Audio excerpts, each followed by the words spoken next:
Version 1.6.0 has finally been released for the Parkour Calculator, and with it many new features. But before we start, one word from our sponsor. Me! Right, I have spent many hundreds of hours on this mod for free, and I would highly appreciate a comment or a like on this video, and if you want to go a step beyond, going on GitHub and giving the repository a star. That would mean the world to me. But now, let's continue with the video. The first addition is the velocity finder. So consider this butterfly neo. What velocity is required to land this jump, for example, from exactly this position, right from the front? And this is what the velocity finder answers. So first of all, you need to define the jump with constraints again, just as you would do with the angle solver, so it is able to solve it. And now you can open the velocity map, which is this one. And if you click on find velocities, it renders a whole map of all the velocities that make this jump possible. So apparently the velocities are here that makes this jump possible. And what you're seeing here now is a grid where each entry in this grid is a velocity, v0. And this shows me, okay, this jump is landable by an offset of 0.0229. So if I click on this, it applies the velocity on the first tick. And as you see, we land the jump, and if we check now by how much we land the jump, by 0.7229, or since the block's edge is at 0.7, we land by 0.0229, exactly what it said over here when we hovered over it. We are also able to change to a 3D view, and we are able to increase the resolution. So something that I think is really interesting, we are now right on the z-axis where z is 0, and we see that here are still viable solutions that lie exactly on it, and what this means is that this jump is essentially possible from exactly this wall with 0 z velocity on the tick before jumping, if you at least get 0.22 x velocity. And this is what the 3D maps looks like of this. And yes, those are artifacts of the solver being on fast. If I would switch to accurate, the whole thing looks a little bit different. And if I would switch on hyper, which will load forever, but we can do on the low resolution, you see that actually all of those are landable. And this is because hyper uses a better solver than the other two, which takes longer, but is more precise. Another update was done on the angle solver. First of all, you are now able to visualize constraints. For example, we have a constraint on tick 16, which defines this block as a landing block. And you can now see that. You're also now able to decide if you want to show the constraints as they are entered, which is in this case, or what the constraints would look like if you expand them by the player hitbox. You're also able to click on constraints and they are highlighted in your tick table right here. Or you could also just click on them and they are also highlighted in the world. There's now also a hotkey. You can, for example, click on the tick and now press the key B on the block, and this adds the constraint for this block. And you can do really quick path optimization with this. For example, I will show you how you do this. So this tick must be on the block so the jump tick does not fall off. So I add it as a constraint. Now this tick still needs to be on the block. So I add the constraint. This tick still needs to be on the block. So I add a constraint. And of course we want to land here and I add this as a constraint. Now I can just go in my angle solver and click on solve. And of course I forgot to set the default states, because each tick that is spent on the ground has to be set as default. The angle solver is not able to infer this on its own because that gets quite messy. And now if I click on solve, it solved it. And what we can do now really quickly, just take a tick and, for example, let's remove these ticks. These seem unnecessary. And of course it will fail now, but you can just click on solve again. It will resolve it again. So now we can go here and let's remove 3 ticks here. Maybe we need to move the path forward now because it's not quite far and it's still resolvable. Also, these ticks seem unnecessary, so I guess we can also just remove these 2 here.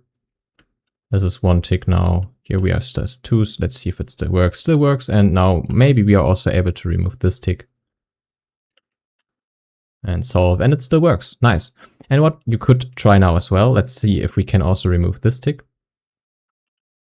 And let's put the player right at the edge. And if we click on solve now, we see, oh, it does not solve anymore. And you can just duplicate this tick and resolve again, and you have your path back. And let's see what it found. All right, and this is how quickly you can optimize, well, in this case, trivial paths. The optimizer has also gotten a new custom setting where you can heavily tweak all of the settings the optimizer uses. There's also a new checkbox that allows stop on first feasible solution it finds. And in custom, there's an exhaustive multi-jump search, which improves the solution quality of multiple jumps substantially with iterative local search. Furthermore, let's do a heavy search right now so I can show this a bit better. If you look at the objective right here, which the solver tries to maximize in this case, you will be able to see each update, each improvement it finds is reported as a green number highlighting here. You just saw an update happening, and this update's now live. So every time it finds an improvement, you can see this here. And if you don't want to wait any longer, you can click on cancel and it applies the currently best found solution. You just saw the path wiggle around a bit. The next new feature allows you to play your path from anywhere and from any range. Your replay now starts from the last tick you have selected, in this case the blue highlighted one, and if you press play now, it starts from exactly there. You're also able to replay a set range. For example, select a start tick there, hold shift and select another tick, and this selects a whole range. If I replay now, it will just replay this range and stop afterwards. To deselect, just press the L hotkey, and these functionalities work inside the TAS input table as well. Click on a tick, hold shift, click another tick that selects a range, and press play to replay this range.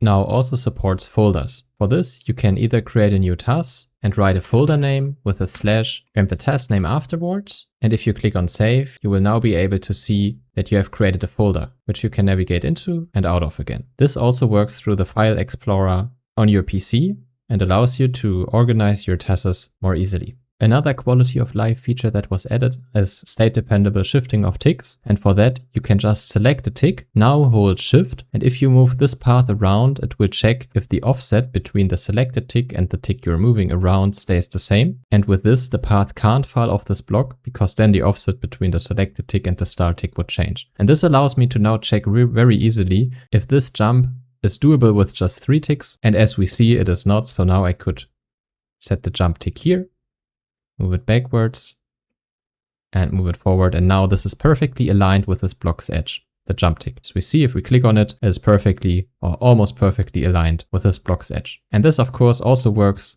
with neos. So let's build a neo here. Now select this tick, hold shift, move it to the side, and sometimes you need to re-grab it. And now this is perfectly aligned first with this block's edge, as we see here, and of course perfectly aligned with this block's edge as well. And I think this is a good tool for strat finding and aligning the player quickly. The TAS tick input table was also slightly reworked. You're now able to configure which columns are always shown, as some are not always necessary. And I've also added a pitch, left click and right click, as well as speed and jump boost are now individually toggleable. Furthermore, the first tick, the start tick, is now also configurable, so you can customize where the player starts from inside here, as well as customize its velocity. And you can have a lot of fun with this. For example, setting the Z velocity to -0.51, you can essentially do a gapped quad neo, as you see here, for example. And of course, this also is directly supported with the Anger solver, so you can enter whatever velocity you'd like for a jump you have defined with constraints and see if it solves. You are now also able to resize the tick info window and customize it in the settings under tick info, where you have full control over all the digits that are seen here, as well as what information you want to show in there and which to hide. Finally, these bugs have been fixed, most notably the simulator entity, which made loud noises when respawning. For the next version, 1.7, I plan on overhauling the entire workflow of setting and editing constraints, so this can be done a lot quicker as compared to now. I also want to do more research on the solving algorithms that exist and just generally want to improve the user experience further. But for now, I will take a short break with developing this mod, but I should be back soon. Thank you.